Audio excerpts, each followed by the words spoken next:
everyone. In today's video we will study about steps for formulation of research problem. मतलब किसी भी research को conduct करने का जो फर्स्ट स्टेप होता है वो यही होता है कि formulation of a research problem, कि हम किसी भी रिसर्च प्रॉब्लम को कैसे बनाते हैं, रिसर्च प्रॉब्लम स्टेटमेंट कैसे बनाते हैं, तो वही हम इस वीडियो के अंदर पढ़ेंगे. इसके 5 स्टेप्स हैं. Then we will continue with the first step, selection of a research topic. मतलब इस फर्स्ट फेज़ के अंदर हम डिसाइड करते हैं कि हम कौन से रिसर्च टॉपिक के ऊपर आगे जाके रिसर्च कंडक्ट करेंगे. जैसे हम इसके अंदर एक पर्टिकुलर ब्रॉड टॉपिक और ब्रॉड एरिया डिसाइड करते हैं जिसको हम फर्दर डिलिमिट करेंगे एंड उस टॉपिक के ऊपर स्टडी करेंगे. जैसे हमने किसी भी इसमें लिखा है कि initially researcher selects a broad area for the study such as the health care associated infections. जैसे हम कोई भी एक ब्रॉड एरिया सेलेक्ट करेंगे, जैसे इसमें लिखा है कि हेल्थ केयर एसोसिएटेड इन्फेक्शंस, जो भी तो हेल्थ केयर एसोसिएटेड इन्फेक्शंस जो हैं उनका हमें कैसे पता चलेगा कि हम इसके ऊपर रिसर्च करना चाहते हैं, थ्रू और क्लिनिकल एक्सपीरियंसेस के थ्रू, या फिर हम किसी भी कंज्यूमर फीडबैक के थ्रू हम समझ सकते हैं, या प्रीवियस रिसर्चेस जो हैं उनसे हमें एक आइडिया मिल सकता है कि हमने हेल्थ केयर एसोसिएटेड इन्फेक्शंस जो होते हैं उनके ऊपर एक रिसर्च स्टडी करनी है. तो इसके अंदर हम सबसे पहले एक टॉपिक डिसाइड करेंगे कि इस पर्टिकुलर टॉपिक के अंदर हमने फर्दर इसको स्टडी करना है, इसके रिगार्डिंग डाटा कलेक्ट करना है, उसको एनालाइज करना है, जो भी हमारी थ्योरीज या मॉडल डेवलपमेंट है वो हमने इसको आगे इन्वेंट करना है. And the second step is reviewing the literature and the theories. इस स्टेप के अंदर हम क्या करते हैं कि जो भी हमने टॉपिक पर्टिकुलर सेलेक्ट किया है उसके रिगार्डिंग प्रीवियस जो भी रिसर्चेस किसी भी रिसर्चर्स ने कंडक्ट करी है उसके रिगार्डिंग हम पूरी नॉलेज को थॉरली रीड करते हैं, ताकि हमें पता चल सके कि गैप्स क्या हैं उस नॉलेज के रिगार्डिंग, कि मतलब कहाँ तक पर्टिकुलर स्टडी ने पहले कुछ इन्वेंट कर चुके हैं, नेक्स्ट हमें किस किस चीज़ को स्टडी करना है, तो वो सब हम इसी के अंदर देखेंगे.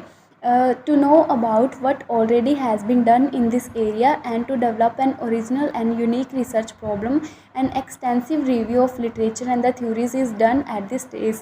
मतलब हम प्रीवियस जो भी रिसर्चर्स हैं उस पर्टिकुलर, जैसे कि हेल्थ केयर एसोसिएटेड इन्फेक्शंस के रिगार्डिंग, उन सभी को पढ़ेंगे ताकि हमें पता चल सके कि क्या कुछ इस पर्टिकुलर टॉपिक के रिगार्डिंग हो चुका है, क्या कुछ फर्दर एनालाइज करने की ज़रूरत है, ताकि हमारी जो भी रिसर्च है वो किसी की भी कॉपी पेस्ट ना हो. जो रिसर्च पहले हो चुकी है वो हम रिपीट तो नहीं कर रहे, ये सब हमें इस स्टेज के अंदर पता चल जाता है. And the next third step is delimiting the research topic. मतलब हमने जो भी फर्स्ट स्टेप के अंदर एक ब्रॉड एरिया सेलेक्ट किया था उस पर्टिकुलर टॉपिक को हम इसके अंदर डीलिमिट करेंगे. मतलब एक ब्रॉड टॉपिक जैसे हमने सेलेक्ट किया था कि हेल्थ केयर एसोसिएटेड इन्फेक्शंस, तो उसके अंदर तो बहुत टाइप के इन्फेक्शंस आ जाएंगे, तो हम सभी इन्फेक्शंस के इंसिडेंस, प्रेवलेंस एंड उनके जो भी कॉजिंग फैक्टर्स या ट्रीटमेंट मोडालिटीज़ सभी के बारे में तो हम स्टडी नहीं कर सकते. तो हम उस पर्टिकुलर मतलब ब्रॉड एरिया के अंदर से एक पर्टिकुलर फील्ड डिसाइड करेंगे, एक पर्टिकुलर एरिया डिसाइड करेंगे जिसके ऊपर हमने आगे जाके रिसर्च को कंडक्ट करना है, ताकि जो हमारी रिसर्च है वो ईज़िली कंडक्ट हो जाए और उसके अंदर कोई भी लास्ट सैम्पल की वजह से कोई भी एरर्स वगैरह के चांसेस ना हो. तो इसमें है कि health care associated infections is very broad area, so at this stage the researcher delimits the topic from the health care associated infections to the incidence of VAP, मतलब वेंटिलेटर एसोसिएटेड न्यूमोनिया. मतलब हम पूरे health care associated जो भी infections थे उसमें से एक पर्टिकुलर एरिया सेलेक्ट करेंगे, वेंटिकुलर एसोसिएटेड न्यूमोनिया, जो भी मैकेनिकल वेंटिलेटर के ऊपर पेशेंट्स रहते हैं उनके अंदर जो भी न्यूमोनिया हो जाता है वो उसका इंसिडेंस क्या है, मतलब उसके न्यू केसेस कितने आ रहे हैं पर ईयर किसी भी पर्टिकुलर ईयर के अंदर. तो हमने अपने एक जो भी ब्रॉड एरिया था, ब्रॉड टॉपिक था, उसको हमने डीलिमिट कर दिया ताकि हमारी जो रिसर्च स्टडी है वो इजीली कंडक्ट करी जा सके. नेक्स्ट फोर्थ स्टेप है कि इवैल्यूएटिंग द रिसर्च प्रॉब्लम. मतलब हमने जो भी इससे पहले रिसर्च प्रॉब्लम को आइडेंटिफाई कर लिया था, प्रॉब्लम को जो भी सेलेक्ट कर लिया था, डिलिमिट कर लिया था, उसको हम इवैल्यूएट करेंगे कि वेदर इट इज़ पॉसिबल और नॉट. मतलब उस रिसर्च को करने के लिए जो भी हमें टूल्स या रिसोर्सेस या जो कुछ भी हमें चाहिए वो अवेलेबल है या नहीं है, या उसके रिगार्डिंग जो भी हमें परमिशंस या मेथोडोलॉजीज यूज़ करनी है वो हम मतलब वो फिजिबल है या नहीं है वो हम इसमें देखेंगे.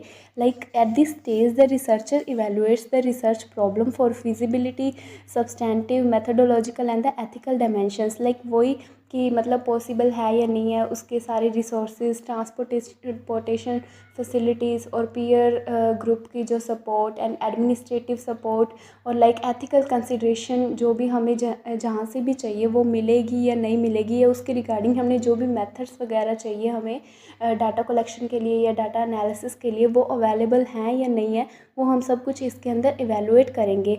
एंड उसको सबको इवेलुएट करने के बाद step is formulating the final statement of research problem.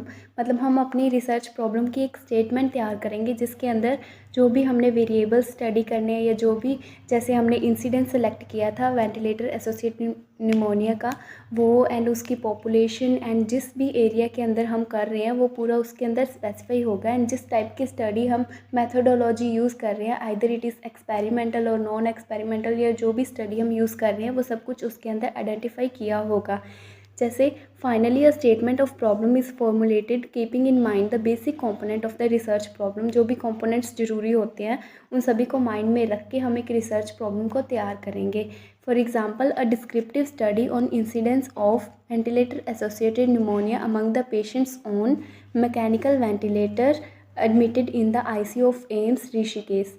मतलब इसके अंदर हम कौन सी स्टडी यूज़ कर रहे हैं, डिस्क्रिप्टिव स्टडी यूज़ कर रहे हैं, और इसके अंदर वेरिएबल्स जो हमने स्टडी करने हैं वो है कि incidence of ventilator associated pneumonia कौन से पेशेंट्स के अंदर देखेंगे जो ऋषिकेश के एम्स हॉस्पिटल के अंदर ICU में एडमिटेड हैं। तो ये था हमारा formulation of a research problem. अगर आपको वीडियो पसंद आई हो तो वीडियो को लाइक एंड चैनल को सब्सक्राइब ज़रूर कीजिएगा। Thank you.